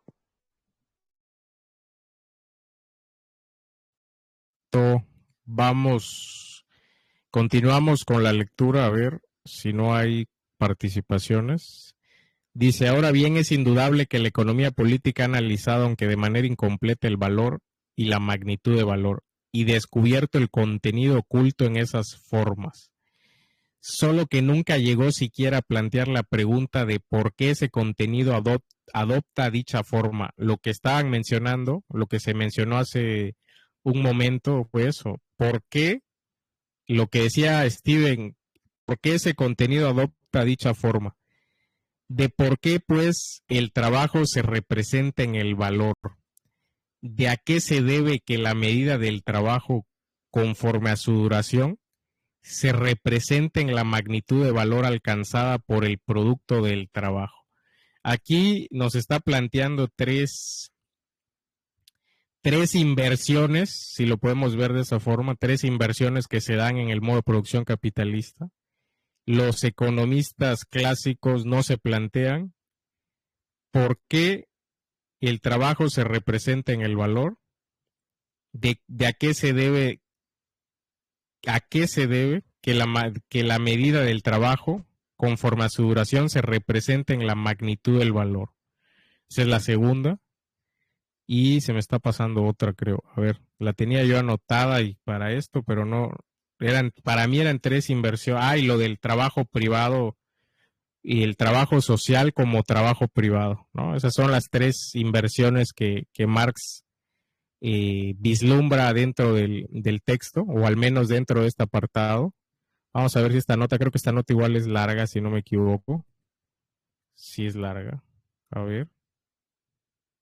No, esta es un poco larga, pero vamos a ver si tiene. Creo que esas dos notas traían algo interesante.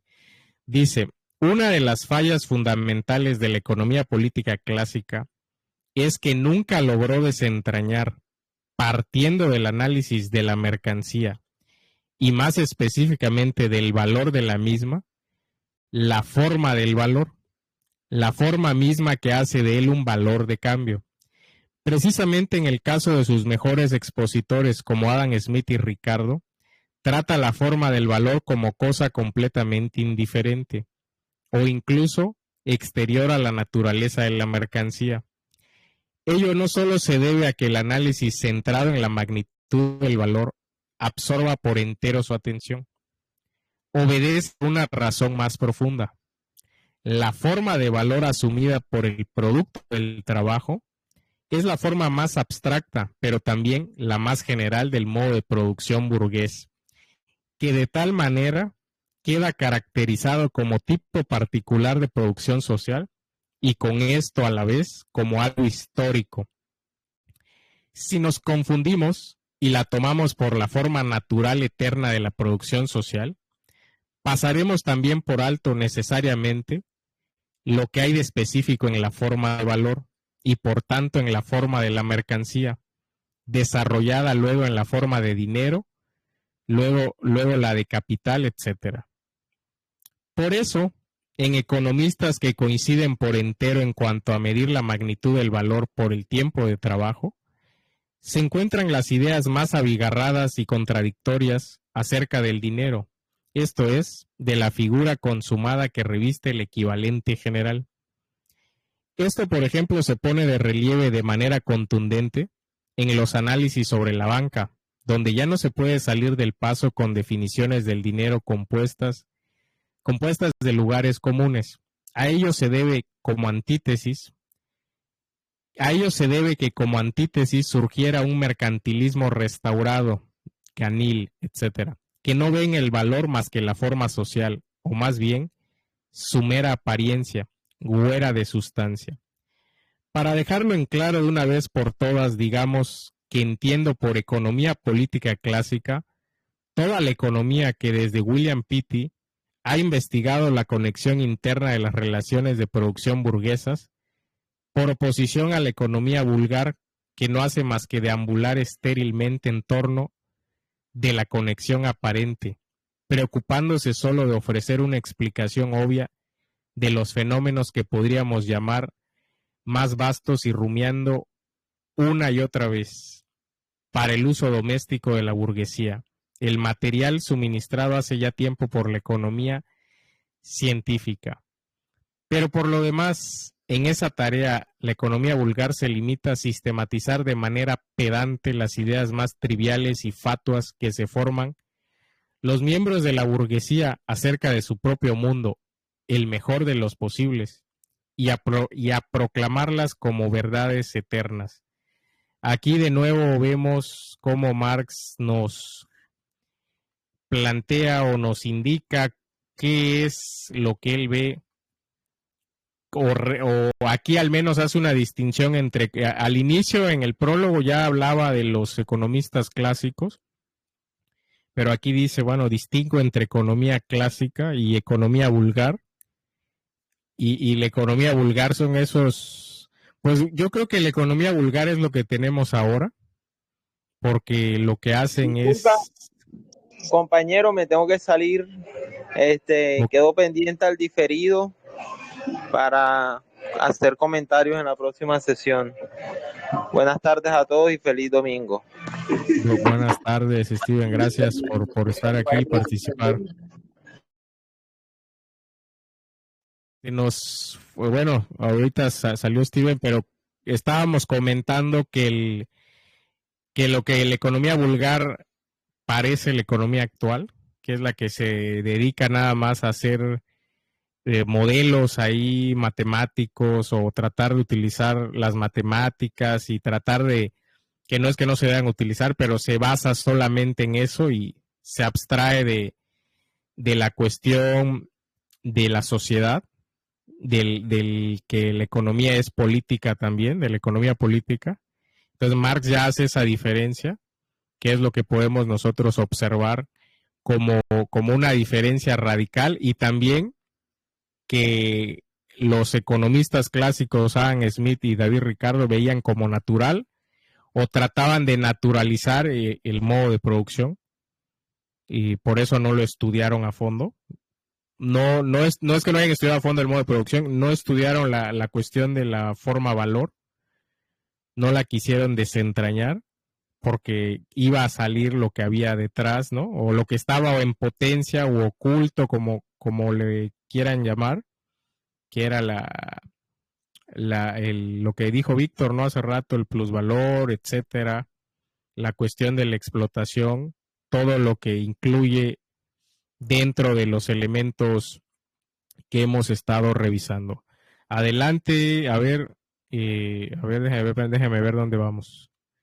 ¿Dónde nos quedamos? En la 32, ¿verdad? A formas que llevan escrita en la frente su pertenencia a una formación social donde el proceso de producción domina al hombre, en vez de dominar el hombre a ese proceso. Ojo con eso, ¿no? Aquí Marx está diciendo, el proceso social domina al hombre.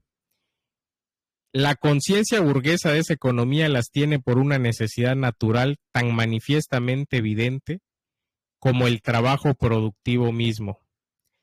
De ahí que poco más o menos trata las formas preburguesas del organismo social de producción como los padres de la iglesia a las religiones precristianas. Y hay otra nota larguísima, parece también. A ver. Pero si quieres, intervengo yo antes de llegar a la nota, porque es importante Dale. este paralelo. Yo creo que esa parte, cuando quiere pues hacer el paralelo entre lo que significó o lo que representa un padre de la iglesia con respecto a religiones politeístas, o si quieren no nos vamos tan lejos, a lo que representa un padre de la iglesia con respecto a las comunidades indígenas y sus cosmovisiones, pues se supone que padre burguesa es un estadio de la civilización y el desarrollo de la conciencia individual y colectiva mucho más alto que las comunidades indígenas. Entonces, claro, la economía, independiente de si es vulgar, que incluso uno puede terminar en términos, la economía vulgar es la conciencia práctica del burgués, que cree que básicamente lo que está actuando es una ley natural a la que tiene que adecuarse, y los conocimientos de cómo funciona el mercado, de cómo sacar más, hacer más productiva las mercancías que produce, o optimizar como la composición del capital, en términos de buscar más réditos, es como lo que sería la economía vulgar, que no se pregunta de por qué la ley opera así y qué hace que esa ley sea la imperante en esa forma social, sino simplemente que la acepta y actúa en conforme en función de qué, de lo que él considera es algo intrínseco a la naturaleza humana, que es la búsqueda de beneficio individual. Eso por un lado. Y por el otro lado, es lo paradójico que suena que una sociedad previa, en este caso la comunidad indígena, o las sociedades que todavía tienen una fuerte influencia de ciertos aspectos comunitarios, sea la que demuestra o posibilita una relación más directa con el medio, y no fetichiza y no genera la enajenación que genera la producción social de mercancías, es decir, las sociedades que se basan o que tienen como base económica la producción de mercancías, sea esta simple, sea esta generalizada, como es el caso del capitalismo. Pero en cualquier caso, lo que se supone es un estadio de la sociedad más grande, y de hecho, no puedo decir, claro, las fuerzas productivas crecen mucho en esa forma de producción social, también tiene rezagos que restringen las posibilidades que están inmersas en esa ampliación de las fuerzas productivas, y es que la enajenación y la fetichización de las mercancías. Una enajenación que va más allá de la cuestión económica y se extiende a cuestiones sociales y a las relaciones interpersonales que hay entre los individuos. Entonces ahí uno dice, ve qué paradoja, lo que se supone un estadio más grande también supone unos retrocesos con respecto a la relación o la posibilidad que tiene de controlar y, digamos, acceder a la naturaleza de una manera más consciente, y donde el ser humano domine eso, se vuelve el ejemplo de cómo un proceso domina a un individuo o a una serie de individuos específicos. Entonces es como la paradoja más grande de nuestro sistema social y lo que supone la producción social de la mercancía.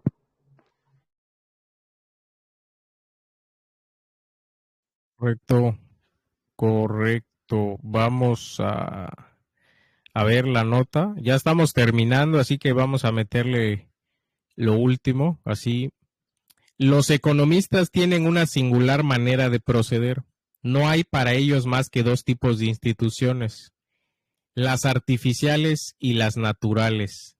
Las instituciones del feudalismo son instituciones artificiales, las de la burguesía naturales. Se parecen en esto a los teólogos, que distinguen también entre dos clases de religiones. Toda religión que no sea la suya es invención de los hombres, mientras que la suya propia es, en cambio, emanación de Dios. Hemos aquí entonces con que hubo historia, pero ahora ya no la hay. Esto es lo que plantea Marx en Miseria de la Filosofía, su crítica o respuesta a Proudhon.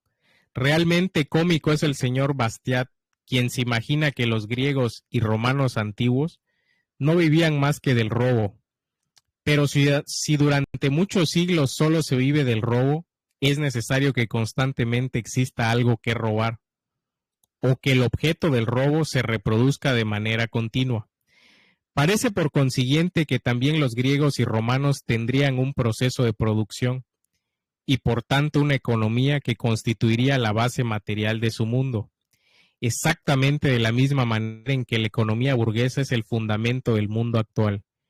¿O acaso Bastiat quiere decir que un modo de producción fundado en el trabajo esclavo constituye un sistema basado en el robo? En tal caso pisa terreno peligroso. Si un gigante del pensamiento como Aristóteles se equivocaba en su apreciación del trabajo esclavo, ¿por qué había de acertar un economista pigmeo como Bastiat al juzgar el trabajo asalariado? Aprovecho la oportunidad para responder brevemente una objeción que al parecer mi obra Crítica de la Economía Política o Contribución a la Crítica de la Economía Política me formuló un periódico germano norteamericano. Mi enfoque, sostuvo según el cual el modo de producción dado y las relaciones de producción correspondientes al mismo, en suma, la estructura económica de la sociedad es la base real sobre la que se alza una superestructura jurídica y política y a la que corresponden determinadas formas sociales de conciencia. Ese enfoque para el cual el modo de producción de la vida material condiciona en general el proceso de la vida social, política y espiritual, sería indudablemente verdadero para el mundo actual, en el que imperan los intereses materiales, pero no para la Edad Media, en la que prevalecía el catolicismo, ni para Atenas y Roma, donde era la política la que dominaba. En primer término, es sorprendente que haya quien guste suponer que alguna persona ignora esos archiconocidos lugares comunes sobre la Edad Media y el mundo antiguo. Lo indiscutible es que ni la Edad Media pudo vivir de catolicismo, ni el mundo antiguo de política. Es a la inversa. El modo y la manera en que la primera y el segundo se ganaban la vida, lo que explica por qué en un caso la política y en otro el catolicismo desempeñaron el papel protagónico. Por lo demás, basta con conocer someramente la historia de la República Romana, por ejemplo, para saber que la historia de la propiedad de la tierra constituye su historia secreta. Ya Don Quijote, por otra parte, hubo de expiar el error de imaginar que la caballería andante era igualmente compatible con todas las formas económicas de la sociedad. Aquí, a ver, sí, ahí termina la nota de Marx, larga pero sustanciosa. Para mí era importante leerlas. Lo siento si fueron notas largas. Yo creo que ahí se aclaran varios puntos dentro de lo que hemos estado con la lectura. Y Marx, para mí, lo que está planteando es que la mercancía se convierte dentro del modo de producción capitalista en nuestra relación social. La mercancía es nuestra conciencia, si lo queremos ver de esa manera, es lo que se está planteando ya en el texto, o lo que va culminando el texto del primer capítulo, es lo que se vislumbra. Entonces continuamos con la lectura. ¿Hasta qué punto una parte de los economistas se deja encandilar por el fetichismo adherido al mundo de las mercancías o por la apariencia objetiva de las determinaciones sociales del trabajo? Nos lo muestra, entre otras cosas, la tediosa e insulsa controversia en torno al papel que desempeñaría la naturaleza en la formación del valor de cambio. Como el valor de cambio es determinada manera social de expresar el trabajo empleado en una cosa, no puede contener más materia natural que, por ejemplo, el curso cambiario. Como la forma de mercancía es la más general y la menos evolucionada de la producción burguesa, a lo cual se debe que aparezca tempranamente, aun cuando no de la misma manera dominante y por tanto característica que adopta en nuestros días. Lo que decía Víctor, ¿no? Que hay un modo de producción ahí mercantil simple, o que ya aparecía, pero no era la forma dominante. Todavía parece relativamente fácil penetrarla, revelando su carácter de fetiche. Pero en las formas más concretas se desvanece hasta esa apariencia de sencillez. ¿De dónde proceden entonces las ilusiones del sistema monetarista? Este no veía al oro y a la plata en cuanto dinero como representantes de una relación social de producción, sino bajo la forma de objetos naturales adornados de insólitos atributos sociales.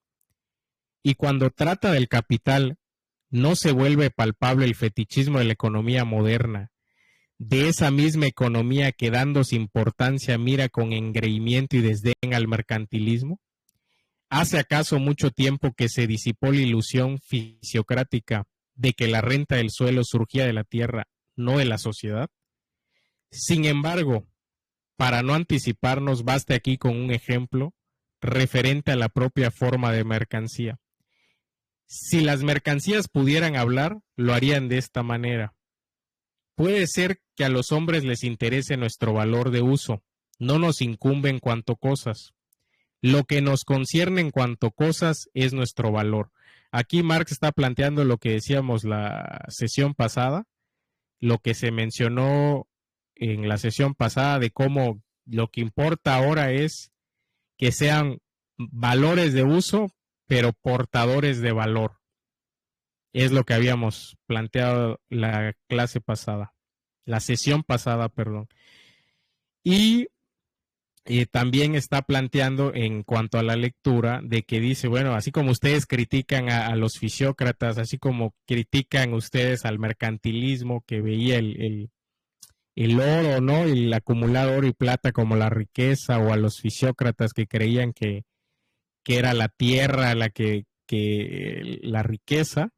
Bueno, pues ustedes igual están viendo, están también, tienen su fetiche, les dice Marx, ¿no? Ustedes, así como critican ustedes burgueses a los fisiócratas y a los mercantilistas, ustedes igual tienen su fetiche, y ese fetiche, pues bueno, es la mercancía, es la forma mercancía, la forma valor, que es lo que rige actualmente nuestras relaciones sociales, ¿no? Así lo va planteando Marx. Dice, a ver, nuestro propio movimiento como cosas mercantiles lo demuestra.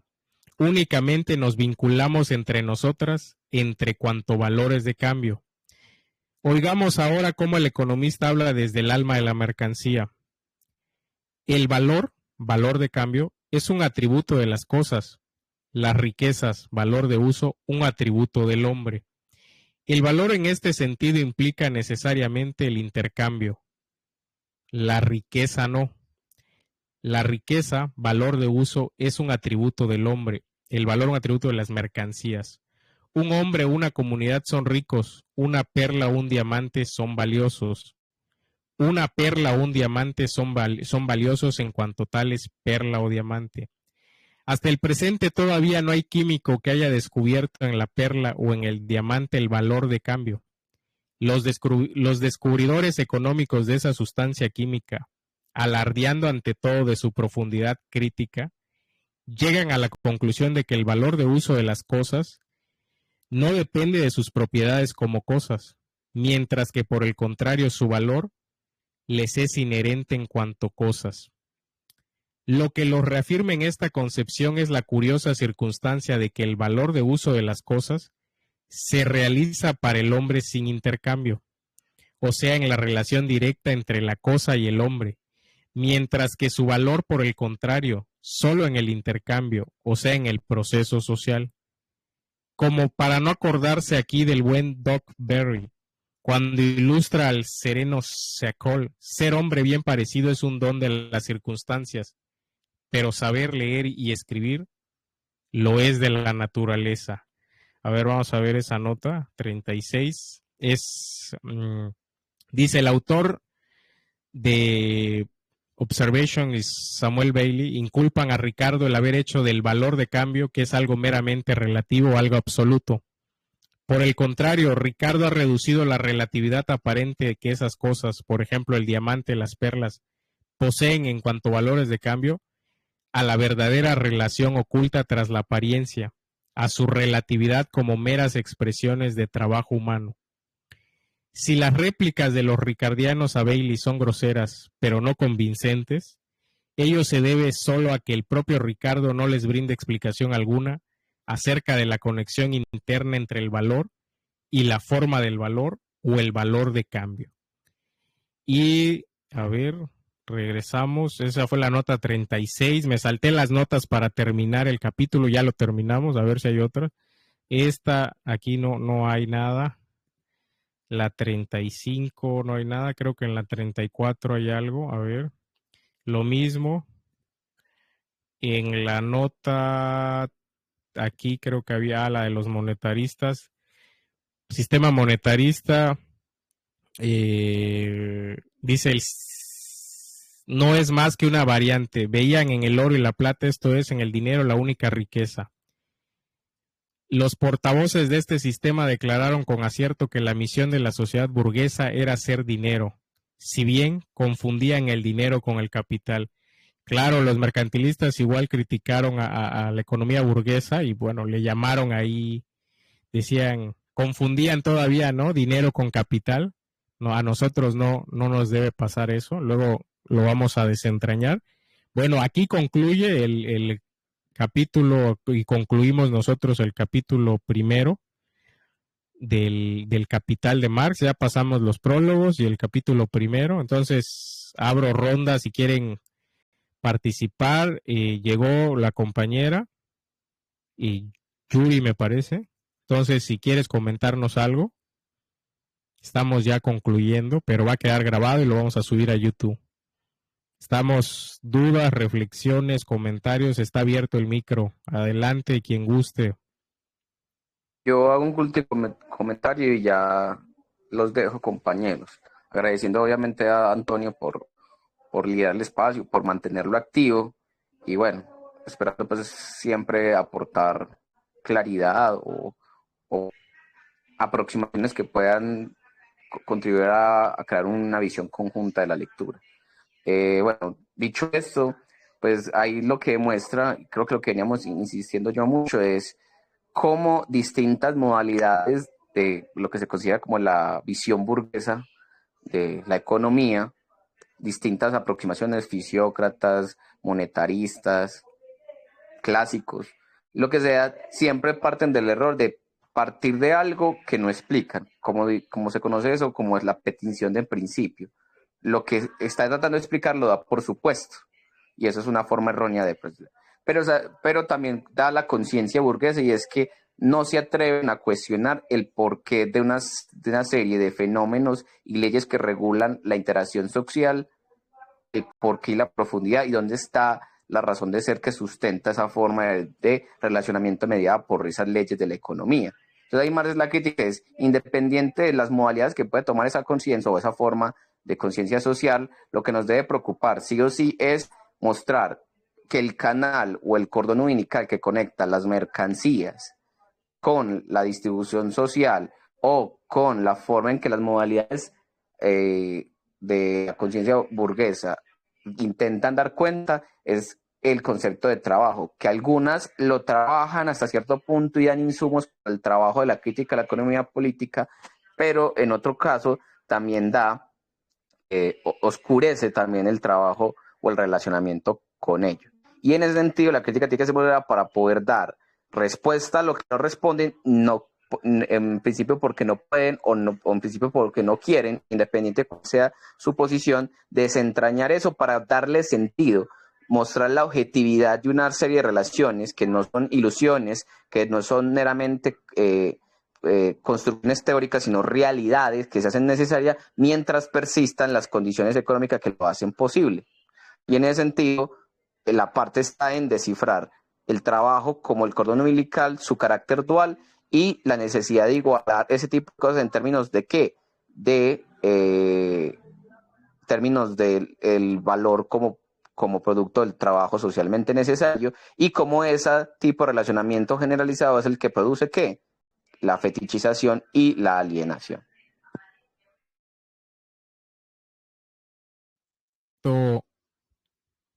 ¿Alguien más que quiera comentar algo?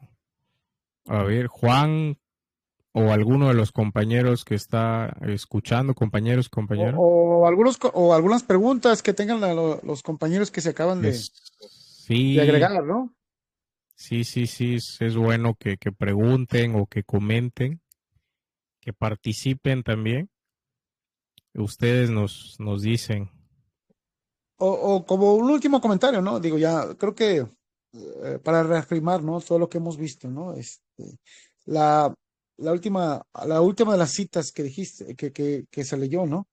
De cómo Marx hace esta crítica de cómo los economistas burgueses veían el feudalismo como algo artificial y al capitalismo como algo natural, ¿no? Es decir, estaban planteando esta forma de cómo ellos expresan sus propias políticas y filosofías para poder seguir afirmando que el capitalismo es lo último, ¿no? Ya no hay historia, ya el capitalismo es lo último y es lo real, ¿no? Entonces Marx hace esta crítica hacia eso, ¿no? Y definiendo, ¿no? O sea, cómo la base material determina en última instancia y de ahí las políticas y las cuestiones religiosas van a ser un reflejo de eso, ¿no? Y, por ejemplo, cuando hace la connotación, ¿no? De cómo los romanos se basaban en el pillaje, pero estaba oculto esta cuestión de la posesión de la tierra, ¿no? Es decir, cómo esta forma de producción y la forma de distribución dentro del sistema romano era lo que determinaba en última instancia el pillaje en última instancia, ¿no? Entonces, sí, ¿no? Digo, creo que todos estos comentarios que hemos dicho, o sea, reafirman esto de cómo Marx va a expresar la crítica a la propia filosofía burguesa partiendo de su propio método y de sus propias categorías, ¿no? Entonces, creo que, digo, podemos seguir hablando, ¿no? Pero es redundar en lo que han dicho los compañeros, ¿no? Entonces, bueno, y expresando lo que no sé si los demás compañeros tengan preguntas o algún comentario o qué les parece, ¿no? Esto, o podemos modificar la forma en que se esté presentando este pequeño curso, ¿no?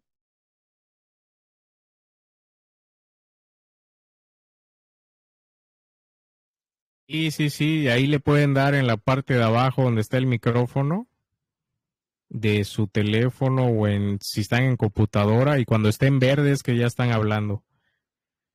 Pues si no hay más comentarios, nos vemos la próxima, puede ser jueves o viernes, no sé todavía. O podemos pasarlo al domingo también y hacemos una sesión un poquito más larga el domingo. Estamos tratando de hacer 2 sesiones. Va a quedar grabado y lo voy a subir a YouTube. Apenas se descarga, lo subo en la tarde o en la noche, si no mañana. Y ya lo pueden ver la sesión completa en YouTube. Aún así, tenemos todas las sesiones grabadas. Y bueno, pues les mando un saludo, buen domingo, buen fin de semana y que que todo surja, marche bien. Gracias por estar aquí escuchándonos. Un abrazo a todos. Nos Gracias, vemos. hasta luego, nos vemos. Hasta luego. Buenas Hasta luego, que noches. estén Digo, muy bien. buenas Feliz tardes. domingo. Hasta luego.